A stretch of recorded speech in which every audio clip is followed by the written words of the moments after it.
Concealed means concealed. I can sneak things through metal detector. Nobody will ever know that I'm carrying anything. I've done it thousands of times at Disney's and all these places. What do you care? Concealed means concealed. They'll never find me. I think they have a solution for that now.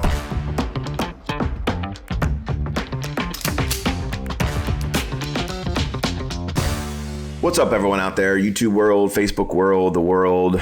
Today, I'm going to talk about the solution to concealed versus concealed means concealed. I've done videos on that before. How many times you see people on Facebook ask, hey, can I carry at Disney? Can I carry at the fair? Can I do this?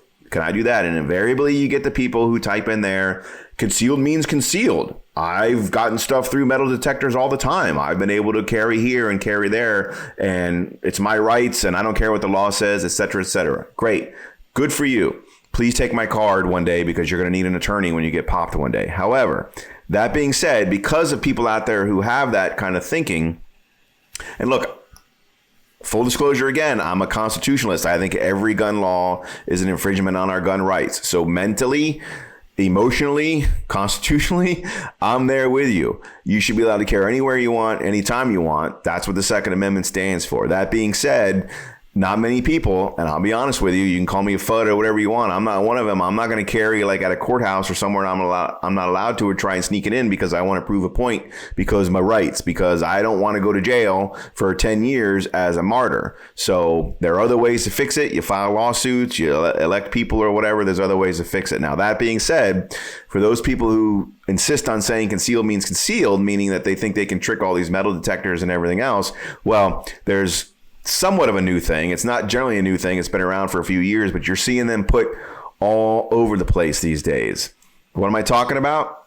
Let's check this out. Gun-sniffing dogs. Again, it's not a new issue. People have seen them before. They've been around, but now you're starting to see them all over the place.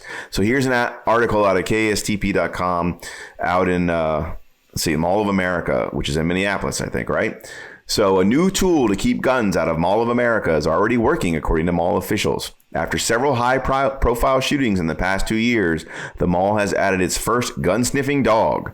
For about 20 years, Mall of America has used canines to sniff out explosives, but now they're training all 8 of their dogs to detect firearms, a fairly new concept in the canine world.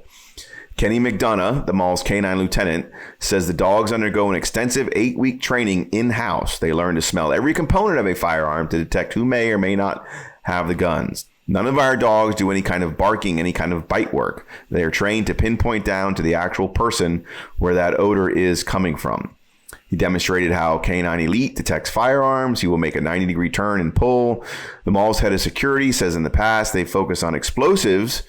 After 9/11, pretty smart, as that threat evolved, they began exploring different options. They're used to searching static objects like garbage cans or suitcases or backpacks, and now they're searching moving objects.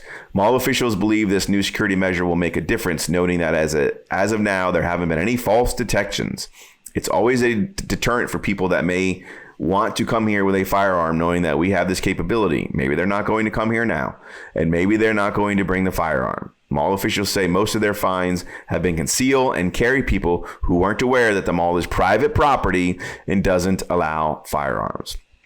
So here you see a private property, and we've talked about this before, who has a policy of no guns, and they're tired of people bringing guns on their property even though they have a no policy. And so now their security guards are using gun-sniffing dogs, and they're roaming around, and if they smell a gun on you, they're going to tell you to leave.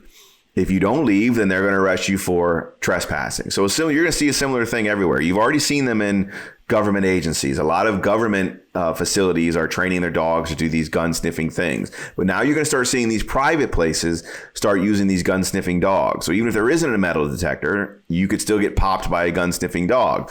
And again, it depends on what state that you're in. So again, for example, in Florida, we don't have an enforceable sign rule. So if somebody puts a sign on the outside of their building that says no firearms allowed, that contains no, quote, legal weight, meaning if you bring a gun into the Walmart that has a no gun sign and they find out you have a gun, you can't be arrested for that. It's not a violation of a state statute. It's a violation of their private property sign, just like if they had a no shirt, no shoes, no service, all they can do is ask you to leave.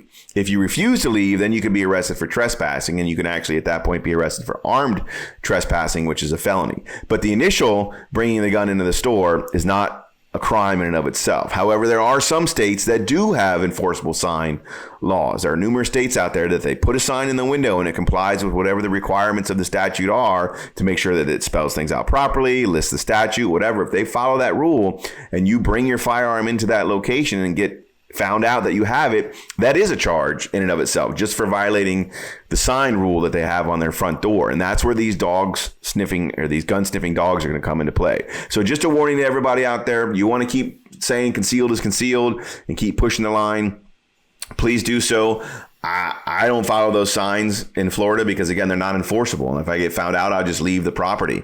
But I have never tried to sneak a gun past a metal detector to like a Rays game or a college game or somewhere where I can't have it, because to me, it's not worth it to get popped. Now, again, if you get popped at the metal detector trying to get into the place that's private property, all they can do is tell you, go back to your car, and then, maybe they'll trespass you and you can never go back to Disney again because they know that you've tried to bring a gun in there. But maybe sneaking it through, again, a place like a sporting arena or whatever, where it is illegal for you to carry a firearm under the new statute, that's not worth it in my mind. Maybe in yours, it is. But just know that if you are going to take that risk, next time you see little Fluffy out there, he's not just looking for explosives or marijuana in your pocket. He's now looking for your gun. So keep that in mind. So as always, thanks for watching. Like, share, subscribe.